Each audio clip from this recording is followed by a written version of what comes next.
ni huruma za Mungu ni tele. Huruma za Mungu ni tele. Huruma za Mungu ni tele. Neno letu linatoka katika Zaburi 103 mstari ni wa 13. Zaburi 103 mstari wa 13. Alafu tutaenda katika Isaya 49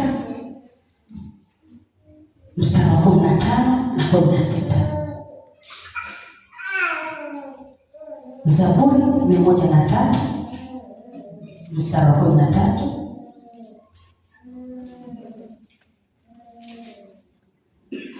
Alafu Isaya 49 15 na 16.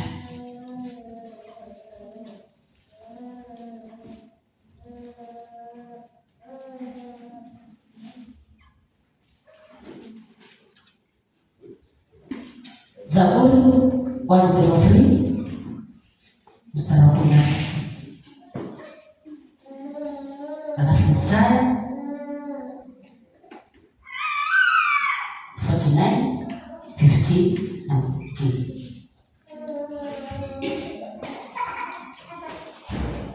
Amen. Msomaji wangu Eliza, naomba unisomee alafu nitaendelea. Zaburi 103 mstari wa 13 inasema hivi: kama vile baba awahurumiavyo watoto wake, ndivyo Bwana anavyowahurumia wamchao. Kama vile baba awahurumiavyo watoto wake, ndivyo Bwana anavyowahurumia wamchao. Isaya 49, 15, 16. Kama kuna mtu amepata anaweza nisomea. Isaya 49 mstari wa 15 alafu na 16. Je, mwanamke aweza kumsahau mtoto wake anyonyaye, hata asimhurumie mwana wa tumbo lake? Naam, hawa waweza kusahau, lakini mimi sitakusahau wewe. Tazama, nimekuchora katika vitanga vya mikono yangu, kuta zako ziko mbele zangu daima. Bwana Yesu asifiwe. Haleluya. Amen. Na ndiposa nikapatia kichwa cha neno huruma za Mungu ni tele. Huruma za Mungu ziko tele. Bwana Yesu asifiwe. Huruma za Mungu zina rehema. Huruma za Mungu zina upendo. Huruma za Mungu zina baraka. Bwana Yesu asifiwe. Huruma za Mungu zinaweza kufanya ukashinda. Huruma za Mungu zinaweza kukufanya akakuweka mahali. Bwana Yesu asifiwe. Amen. Na neno likatuambia kwa kwamba kama vile ndivyo Bwana anavyohurumia wamchao. Kama vile baba wa duniani anavyohurumia watoto wake, ndivyo Baba wa mbinguni anavyowahurumia wamchao. Bwana Yesu asifiwe. Haleluya. Nafikiri kuna wazazi hapa, si ndio? Kuna wazazi, na mtoto wako akiumia huwa unajisikia vibaya, ama mtoto wako anapopitia katika changamoto huwa unamhurumia. Bwana Yesu asifiwe. Mtoto wako kama ni mchanga akilia, huwa unamfuata kumkumbatia. Bwana Yesu asifiwe. Haleluya. Hao ni wazazi wa duniani, huwa wanajaa huruma, lakini nalo neno linasema kama vile baba wa duniani anavyohurumia watoto wake, ndivyo Baba wa mbinguni anavyowahurumia wale wamchao. Haleluya. Nasema hutaki kuona mtoto wako anapata shida, hutaki kuona mtoto wako anaumia. Ndiposa na Biblia inasema kama vile mzazi anaposikia kwa watoto wake ama kwa mtoto wake, ndivyo Mungu anaposikia kwetu sisi tunaomcha. Ndivyo Mungu anapotuhurumia sisi tunaomcha. Ndivyo Mungu anapotuangalia tunapopitia katika changamoto ama katika shida, sisi tunaomcha. Haleluya. Haleluya. Bwana Yesu asifiwe. Ndivyo Mungu anaposikia kwetu sisi tunaomcha. Vile vile huwa anajisikia wakati mtoto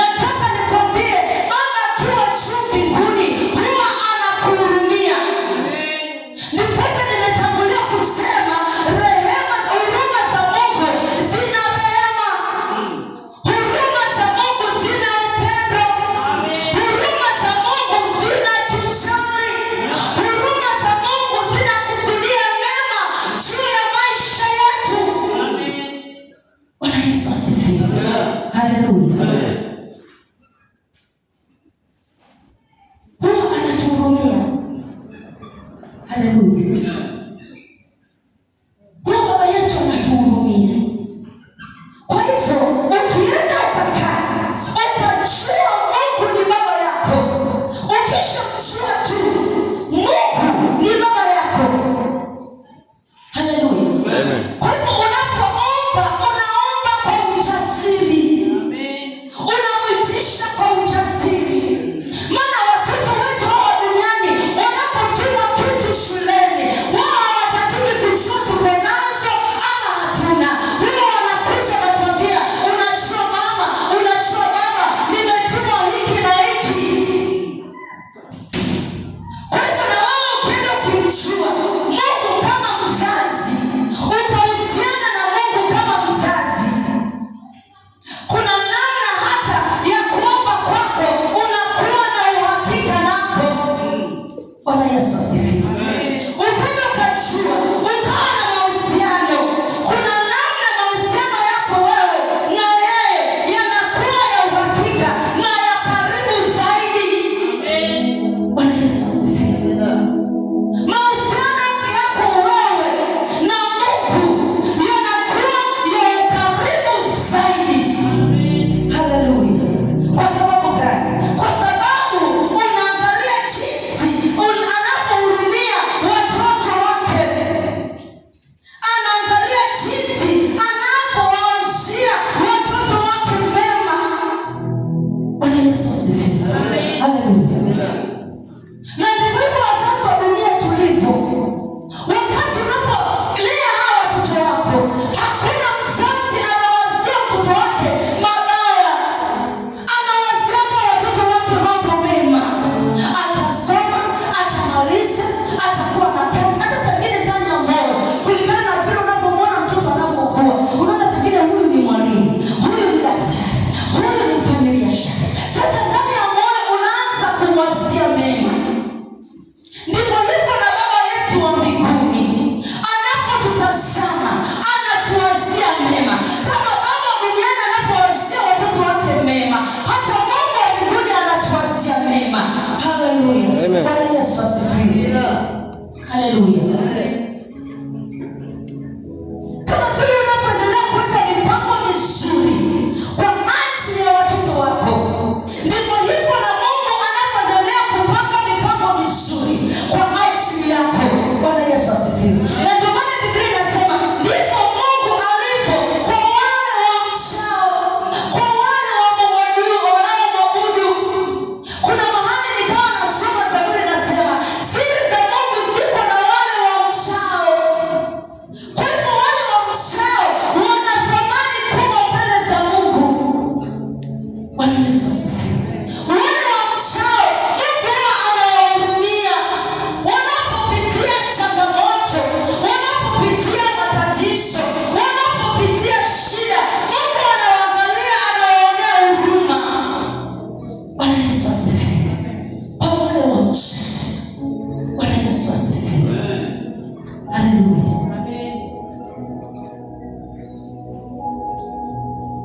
Bwana Yesu asifiwe. Kwa hivyo nataka nikufundishe nini? Hauko peke yako huko duniani. Uko na Baba anayekuonea huruma. Haleluya. Amen. Uko na mzazi ambaye ni Mungu. Bwana Yesu asifiwe. Haleluya. Ambaye ni wa mbinguni. Unaye Baba. Hata wale ambao hatuna wazazi, lakini kama ukijua unaye mzazi wa mbinguni, akikaa anakuangalia, akikaa anakuonea huruma, akikaa amejaa upendo, akikaa amejaa fadhili kwa ajili yako. Haleluya. Bwana Yesu asifiwe. Yes, endelea kulipigia kibodi. Kuna wakati tukikua, kuna wimbo ulikuwa unapenda sana kuimba na mamangu wakati baba alipotuacha.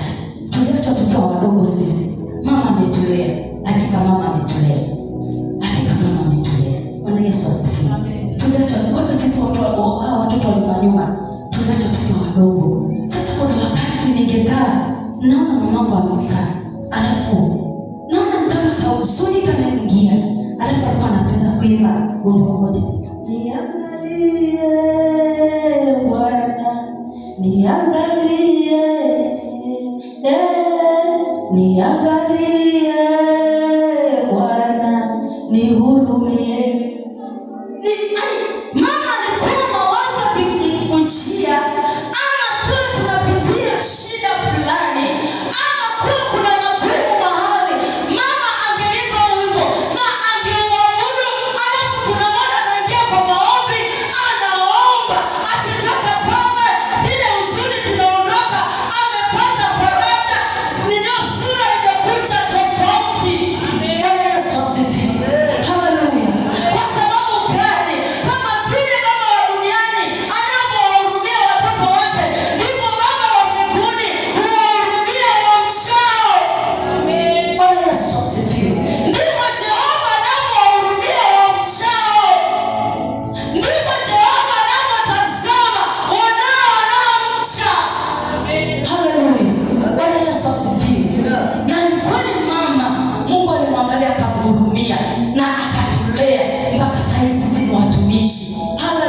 nasoma, nilikuwa na akili, kwanza kwa hesabu hungenitoa.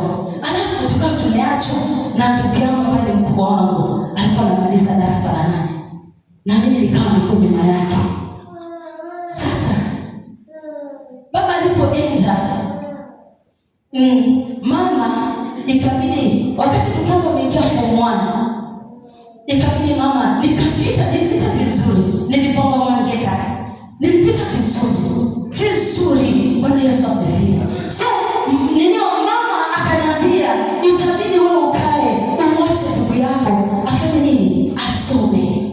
Bwana Yesu asifiwe. Na ikabidi nikakaa. Siku zangu nilianza kusoma. Lakini ndani ya moyo wangu nilitamani nisome niwe daktari. Na baba akiwa hai, kuna jambo alikuwa ananiambiaga. Kuna kitu baba alikuwa anakiona ndani. Akaniambia, mwanangu, nitakufundisha mpaka pale wewe utataka ufike. Hata kama ni ng'ambo, nitakufundisha ufike hapo. Alafu ukishafika ng'ambo, wakati wa uzee wangu, wewe ndiye utakachokukaa hapo, wewe ndiye utanilea. Bwana Yesu asifiwe. So, baba tunaulizwa unataka kufanya kazi gani? Na mimi nataka kuwa daktari. Tena daktari mkubwa. Bwana Yesu asifiwe. Amen. Hata kando na kuwa tukabwa na pole wachizo kumi jambo alisoma. Akamaliza, akapelekwa college akamaliza. Lakini acha nikwambie, flying colors anayoonekana ni nini? Bwana Yesu asifiwe. Hata kuna wakati namwambia mama, sasa ungenifundisha tu. Singenifundisha. Hata kama ungenifundisha unajua sasa ungekuwa unaishi maisha tofauti. Bwana Yesu asifiwe. Asifiwe. Lakini ashukuriwe Mungu. Mungu akiwa juu mbinguni alikuwa ananiangalia na ananihurumia. Na akasema, Julita, hata kama ulitaka uwe daktari wa kutibu watu hospitalini, lakini ninakuangalia wewe utakuwa daktari mchungaji, utakayehubiria watu, utakayeimbia watu ambao watakuona ni wao, wataniona mimi Mungu. Bwana Yesu asifiwe. Asifiwe Yesu. Na acha nikutie moyo. Wewe ambaye hujasoma, ulikuwa na maono fulani, wewe endelea kumtegemea Mungu. Mungu ni Mungu wa huruma. Lazima litatimia. Bwana Yesu asifiwe. Nikuta nimesimama hapa nikakwambia, mimi sioni kuhubiri hapa tu. Naona nikuhubiri hata nje ya nchi. Kwa sababu gani? Alinishaniona na kuna jambo jema analoniwazia. Daktari wa kuhubiria mataifa, sio taifa tu, sio Kenya tu, mataifa hata ya nje nitawahubiria, ili niwe daktari wa mataifa wa kusambaza neno la Mungu. Bwana Yesu asifiwe. Asifiwe Yesu. Kwa hivyo Mungu akiwa enzini akatuhurumia na tukaleleka na tukakua. Bwana Yesu asifiwe. Asifiwe Yesu. Sasa nataka nikwambie jambo gani? Wewe ambaye hutafikia ile ndoto yako unayotamani, mwamini Mungu. Unaye Baba, unaye mzazi wa mbinguni anayekuonea huruma. Bwana Yesu asifiwe. Haleluya. Haleluya. Huyo Baba atakupa kile unachohitaji. Atakufanya vile ulikuwa unatamani. Atakufanya vile unavyoomba. Bwana Yesu asifiwe. Haleluya. Mwamini Mungu. Hata katika uzao, tuwe tunaona changamoto gani kwa uzao, mwamini huyu Mungu akiwa juu mbinguni anakuhurumia kwa ajili ya huo uzao na atafanya kitu. Haleluya. Bwana Yesu asifiwe. Asifiwe Yesu. Nimekuja nikwambie, unaye mzazi ambaye ni Baba wa mbinguni. Akikutazama anakuhurumia. Akikutazama anakuwazia mema. Akikutazama ana mipango mema juu ya maisha yako, juu ya hiyo ndoa, juu ya huo uzao, juu ya hiyo kazi. Haleluya. Bwana Yesu asifiwe. Huruma za Mungu zimejaa rehema. Huruma za Mungu zimejaa upendo. Huruma za Mungu zimejaa baraka. Huruma za Mungu zimejaa ufanisi. Bwana Yesu asifiwe. Amen. Haleluya. Kwa hivyo usikate tamaa. Unaye mzazi wa mbinguni anakutazama usiku na mchana. Bwana Yesu asifiwe. Haleluya. Bwana Yesu asifiwe.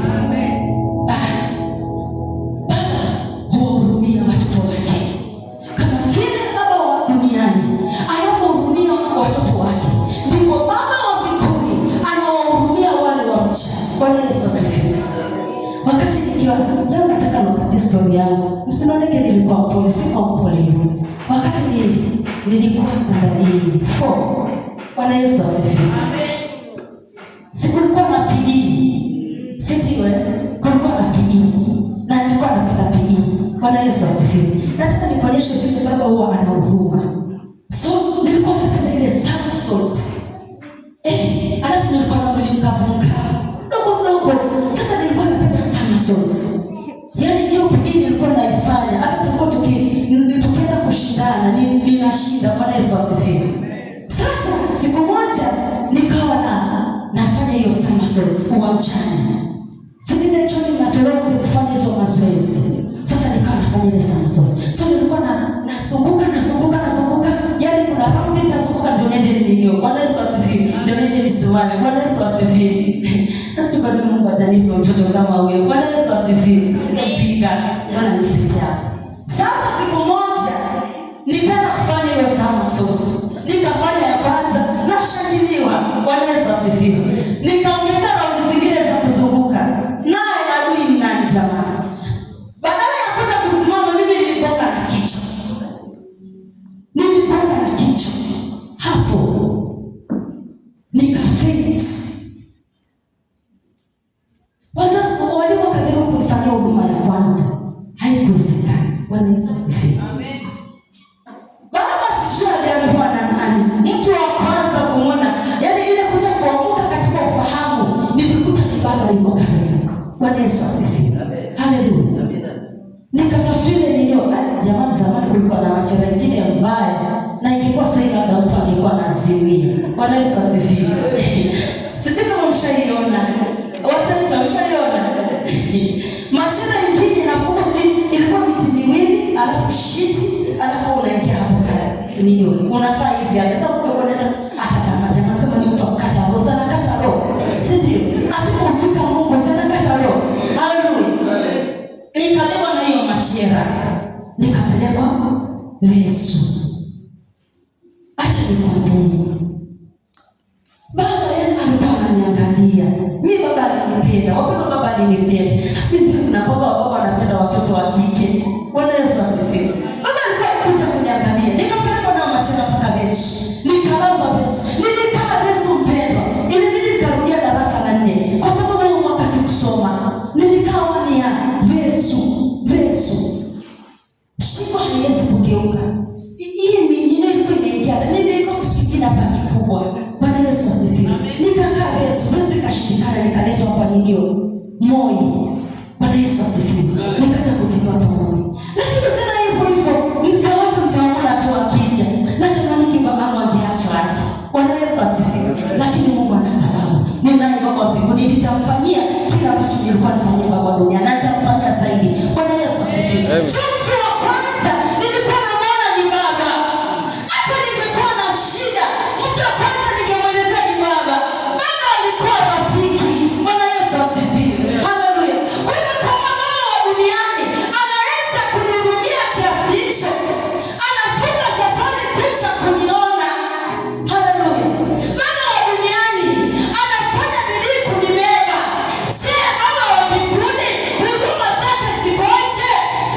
Huruma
Wakati nilipokuja hapa, wacha nisijisema kama ni mhubiri, nataka kunanona hicho. Na sasa hiyo operation ndio nimeanza kukaribisha familia yetu kwa Yesu asifiwe. Sasa mama alipokuja hapa, hiyo siku mara ya kwanza kunipata, yeye anajua mimi ni mwimbaji. Na kwanza hapo mimi waga ni mwimbaji. Na baba alipokufa, mama alitufundisha ukana katika kumtukuza Mungu kuna jambo kubwa. Katika kumsifu Mungu kuna jambo kubwa. Ilikuwa kabla hatujalala, tungeimba tenzi. Bwana Yesu asifiwe. Na tungesifu. Sasa nilikuwa na ile sauti ya kusifu. Tenzi kwa hapa, wapendwa, Bwana Yesu asifiwe. So tungesifu, alafu mama yetu angeomba, alafu tungeenda kulala. So amekulia kichwa mimi ni mwimbaji. Lakini siku alipokuja kanipata ninahubiri, unajua alishangaa na hata nilisa kitu. Alifuata Bishop. Akamwambia Bishop, omba kama mwenyewe mpenzi. Kwa maana nashika. Kwa Inosi, mwana Inosi. Hata kapotea Julita Inosi. Nilipokuwa ninakuwa ama nilipokuwa mzaa, lakini nilikuwa mtu wa magonjwa sana. Na nini wa mama yangu mzazi, mnaelewa watoto, msikate tamaa. Hata mtoto awe na matatizo, usivunjike moyo. Mimi nilikuwa matatizo. Nilikuwa naugua sana. Mama angejua kama ningetembea. Na pengine hata kule kwa kwao ndio pesa nikao dogo. Bwana Yesu asifiwe. So, mama wakati mmoja akiwa katika maombi, ndipo naomba msiache kuomba, msiache kufunga kwa ajili ya watoto wenu. Akiwa katika maombi, Mungu akamnenea, akasikia sauti, akamwambia kuanzia leo usimuite Julita sasa. Hata niliposikia anasema naitwa Julita, aliniuliza kwa nini uliacha jina langu lile ambalo niliambiwa na Mungu nikuite. Bwana Yesu asifiwe. Akaambia kuanzia leo muite Inosi. Maana yake ni nini? Zawadi kutoka kwa Mungu. Na kweli nimekaa zawadi kwa mama. Ama sijui naona nakaa zawadi. Sijui ama nakaaji. Ninaangalia nakaaji. Bwana Yesu asifiwe. Sasa kaambia na Mungu mbaki Inosi.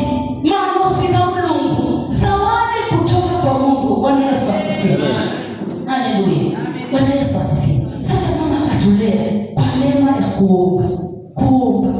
Wapendwa, kuomba. Mama uliyeko hapa, usiache kuombea usawa. Wapendwa, nikatembea na akamwona Mungu, huyu mtoto atakuja kukufanyia mambo ya kukushangaza. Sasa siku hizi nikimfanyia mama kitu, anaenda anishika mkono na Inosi.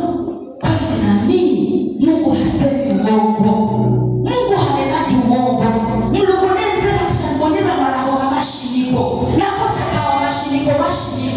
Bwana Yesu asifiwe. Sasa mama ulishika mkono akaniombea. Akamwambia kweli Mungu, nimeona lile ambalo ulisema.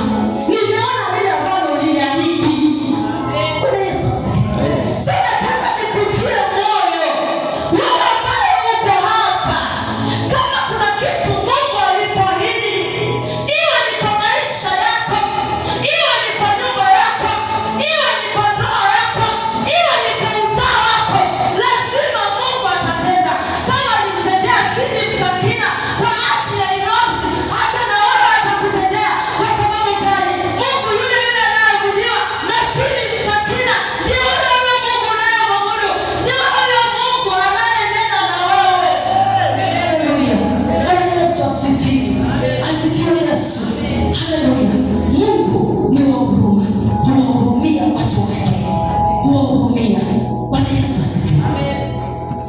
Kuna siku nimeugua sana, mama anapeleka hospitalini. Mpaka daktari mwingine akamwambia, "Sumachi mtoto akufe. Kila wakati unakuja naye. Ndio huyo amekufa kabisa. Sumachi." Akamwambia, "Hapana. Ninaamini Mungu aliyenipa uzao utadumu, ataishi." Bwana Yesu asifiwe. Na Mungu wakati anasema, "Laiti angeona huyo daktari, angeenda na mimi amwambie, unaona yule mtoto ulisema simwachi huko afe, ndio huyu sasa." Bwana Yesu asifiwe. Sasa akamfuata Bishop. Akamwambia, "Unajua nini mpenzi? Unajua mimi siamini. Huyu Inosi ni mhubiri. Anahubiri." Akamwambia, "Unajua mama alishanga. Mpaka akatoa bahasha ya shukrani. Akimshukuru Mungu kwa ajili yangu." Bwana Yesu asifiwe. Amen. Kwa hivyo Mungu wetu huyo hasahau kila kitu anachoahidi wanatenda. Kwa hivyo anaposema anawahurumia watoto wake wamchao, Mungu hawezi kosa kukuhurumia kwa sababu ni ahadi.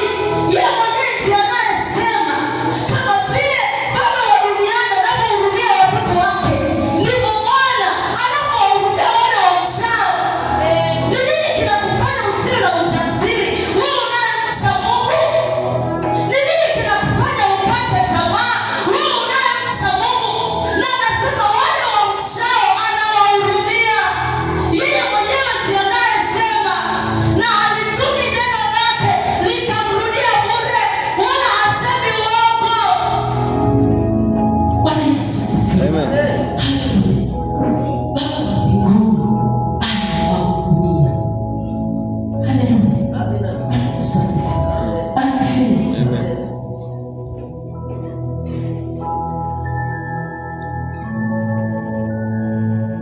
Haleluya. Mungu anajilinganisha na baba yako mzazi, anajilinganisha na mama yako mzazi. Yaani Mungu anashuka mpaka anataka, yani Mungu alitaka yani mwanadamu aelewe, ndiposa akaona ajilinganishe na wazazi wa dunia ili muelewe pati ya Mungu maishani mwako. Uelewe sehemu ya Mungu maishani mwako. Bwana Yesu asifiwe. Haleluya. Hebu tusome Isaya 49:15 na 16. Inasema hivi: Je, mwanamke aweza kumsahau?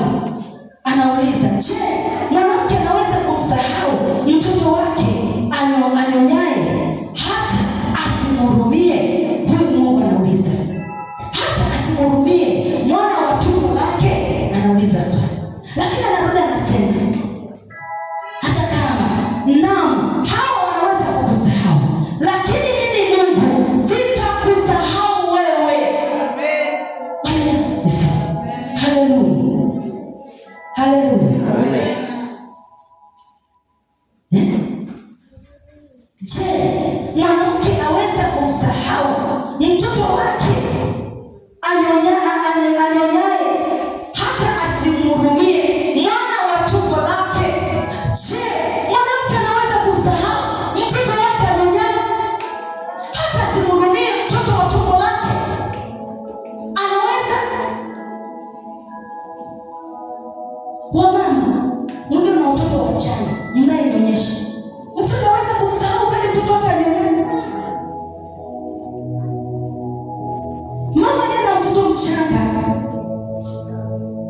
hata kama anafanya shughuli au ako busy sana na shughuli, lakini yale majira ambayo ya mtoto kunyonya, kuna saini inaonyesha mama, na unajua hii ni masaa ya mtoto wako kunyonya, ama sivyo mama? Si ndio? Huwa mnasikiaje wakati mtoto masaa yake ya kunyonya yamefika?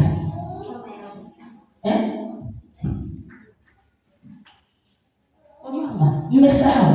Mimi sijasahau. Paris, umesahau? Kuna saini ambayo unasikia wakati mtoto anataka kunyonya. Jambo la kwanza unasikia mishipa na kuvuta. Unaelewa mtoto wako anataka kunyonya. Na hata kama ni shule ulikuwa unafanya, ukiendelea saini maziwa yanaanza kumwagika. Kwa sababu ni masaa ya mtoto kunyonya yanafika. Kwa hivyo lazima utaacha hizo shule, uende ukanyonyeshe huyo mtoto. Bwana Yesu asifiwe. Amen. Mtoto tumbo lake. Mwanamke anaweza kumsahau mtoto tumbo lake aliyeacha. Bwana Yesu asifiwe. Haleluya. Amen. Tusikie neno la Mungu linasema. Huyu ni Mungu alikuwa anaongea. Na hata hapa kwa Zaburi ni Mungu alikuwa anaongea. Alikuwa anafundisha mfano wa Baba wa mbinguni na mzazi wa mbinguni. Mfano wa Baba wa mbinguni, mzazi wa mbinguni na Baba wa duniani. Akawa anatuonyesha mfano. Kama Baba wa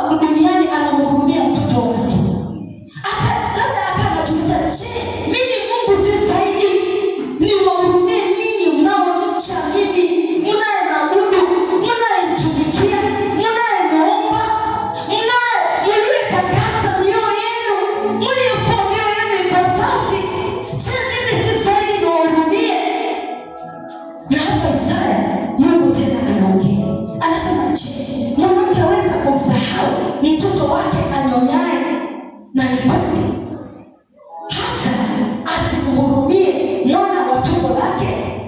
Lakini kabla akasema naam, hata kama wataweza, ataweza hata naam, hawa waweza kusahau. Yani ni nadra sana mzazi kumsahau mtoto wake, lakini hata kama wao wataweza kusahau, lakini mimi Baba wa mbinguni sitaweza kukusahau.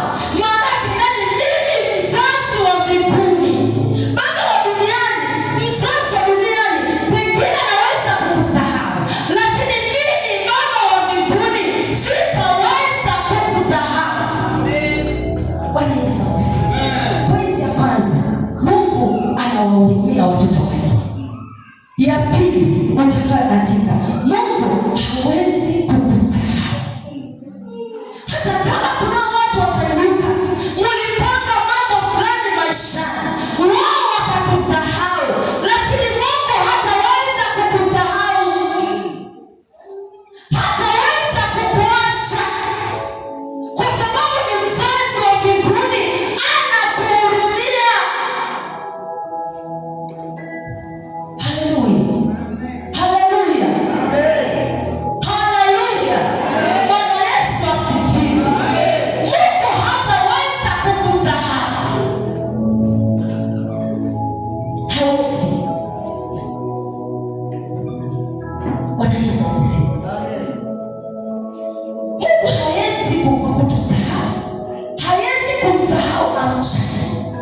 Sasa hapa Mungu anajaribu kulinganisha upendo wake kwetu sisi na kama upendo wa mzazi kwa mtoto.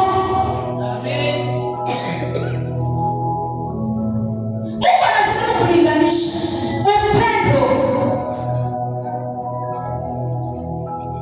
Mungu alikuwa anaandika hili neno, anajaribu kulinganisha upendo wa mzazi kwa mtoto na upendo wa Baba wa mbinguni kwetu sisi. Bwana Yesu asifiwe. Lakini ukienda ukikaa kabisa, utaona upendo wa Mungu ni zaidi kushinda upendo wa baba wa duniani. Upendo wa Mungu haulinganishi na chochote. Bwana Yesu asifiwe. Upendo wa Mungu hauna unafiki. Upendo wa Mungu haubadiliki, ni ule ule upendo. Bwana Yesu asifiwe.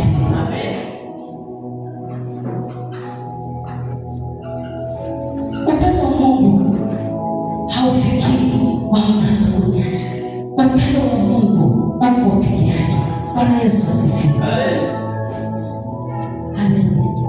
Ndio maana Biblia inasema kama baba aoneavyo watoto wake wa duniani huruma, ndivyo Bwana anavyowahurumia wamchao.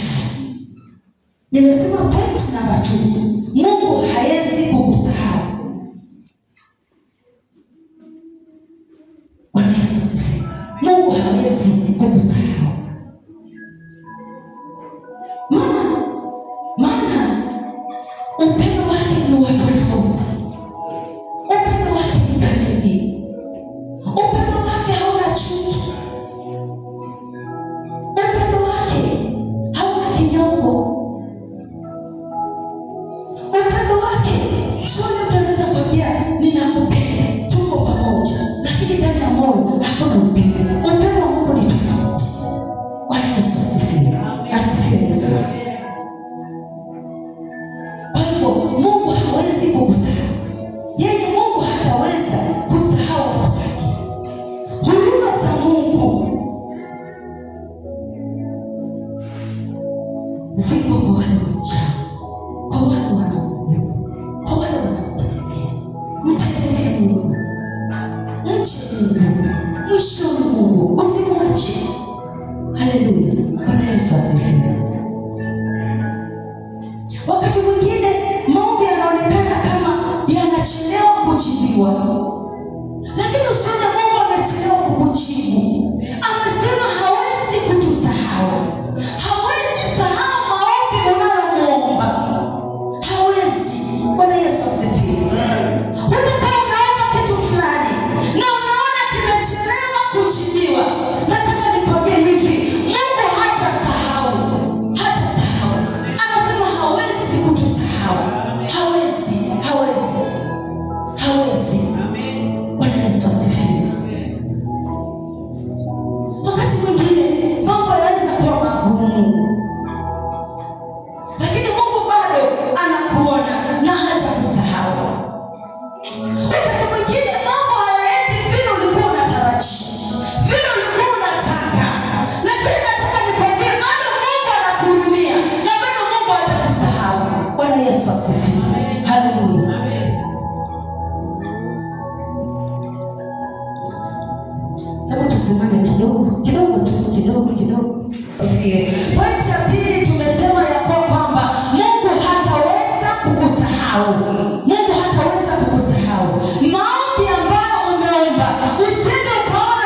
Bwana Yesu asifiwe. Haleluya.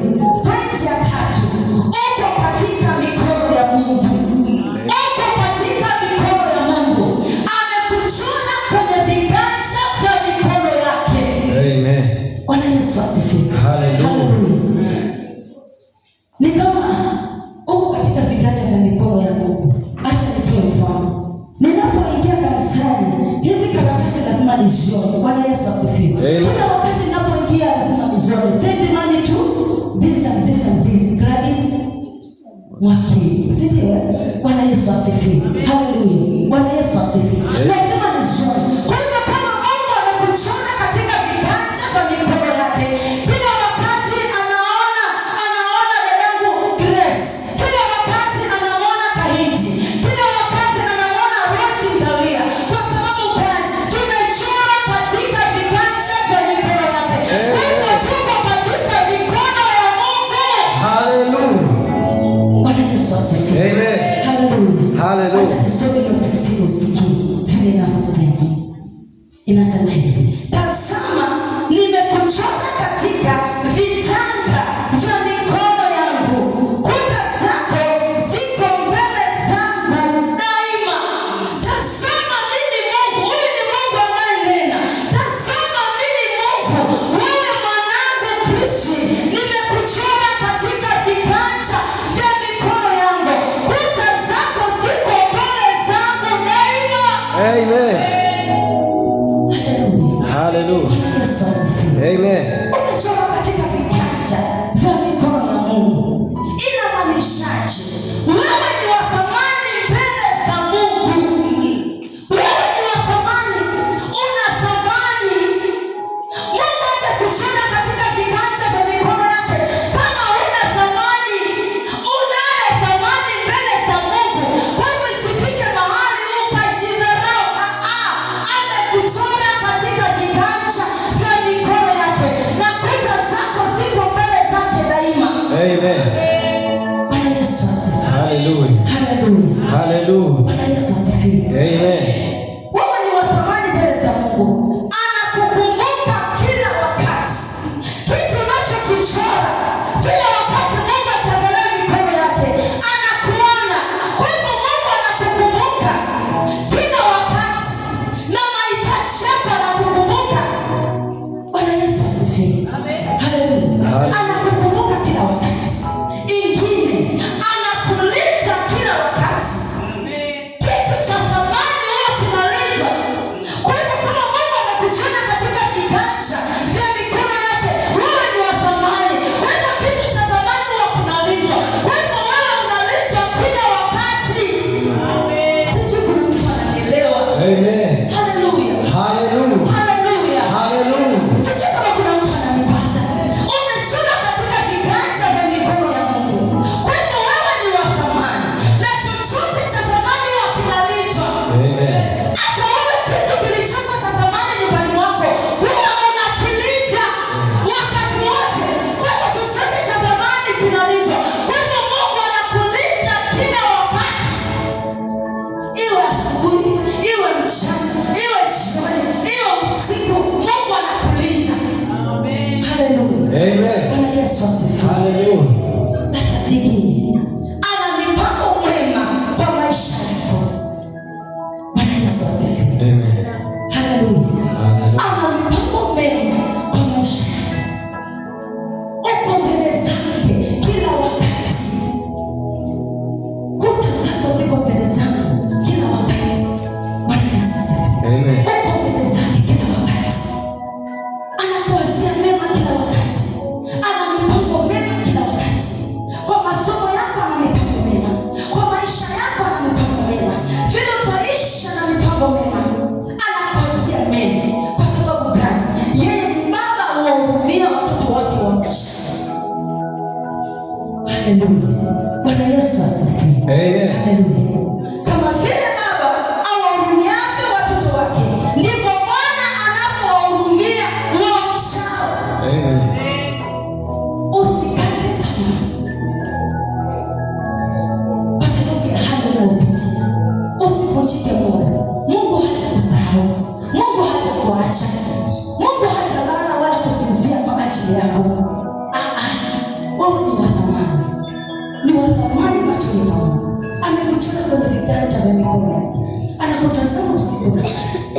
Haleluya. Wanadamu anaweza kukusahau, lakini kwa vile Mungu amekuchora kwenye viganja vya mikono yake, hawezi kukusahau. Wewe ni wa thamani. Kama baba wa duniani anavyowahurumia watoto wake, ndivyo Baba wa mbinguni anavyowahurumia wale wamchao. Baba wa mbinguni ni zaidi kutuhurumia sana sana sana. Hata kusahau anakulinda. Wewe ni wa thamani.